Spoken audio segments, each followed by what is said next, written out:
The Interlagos circuit is the fourth shortest in the Formula One calendar. One of the key features of Interlagos is that it was not created on flat land, but rather follows the ups and downs of mountainous terrain.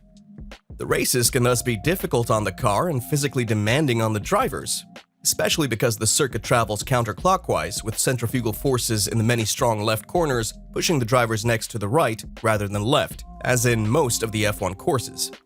The hilly route is also ideal for road cycling races, which are frequently staged at the circuit. Verstappen was one of just two drivers that chose to start on medium tires. He kept second, passed Magnussen for the lead, but then came under pressure from behind.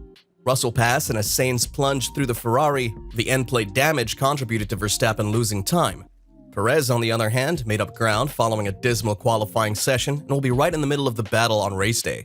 Sainz started 6th but looked quick, and he mastered the difficult challenge of defending Hamilton behind while attacking Verstappen ahead. He cut down the inside of the Red Bull into turn 1, his rear tire hitting the Dutchman's front wing and escaping with a puncture. After his grid penalty is enforced, he'll start 6th. For Leclerc, 6th place from P10 on the grid is a good result. But Ferrari didn't seem to have the same pace as Mercedes today. Russell battled Verstappen off the line, but chose to wait his turn and settle in for the long haul.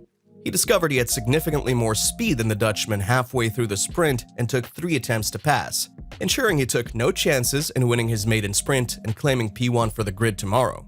Hamilton, on the other hand, surged back through the pack with ease, and third at the flag will be second tomorrow, courtesy to Sainz's grid penalty. Carlos Sainz has received the thermic engine swap. He was therefore penalized and lost 5 positions on the grid. The engine he's exchanged features upgrades specifically for the 2023 season.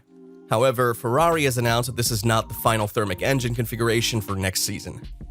Last year, there was talk of the Mercedes supercharger. The supercharged powertrain used by Mercedes last year in Brazil reached 1,013 to 1,015 horsepower. It was the most powerful engine developed in the hybrid era up to that point. This year, all producers exceed 1,000 horsepower. After a thrilling sprint race, a lot of cars are out of position, including the 2 Alpine drivers Esteban Ocon and Fernando Alonso.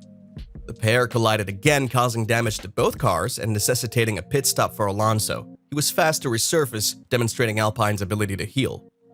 Mick Schumacher gained 8 positions in the sprint race and finished 12th. Schumacher seems to have similarities with the racing driver Nigel Mansell.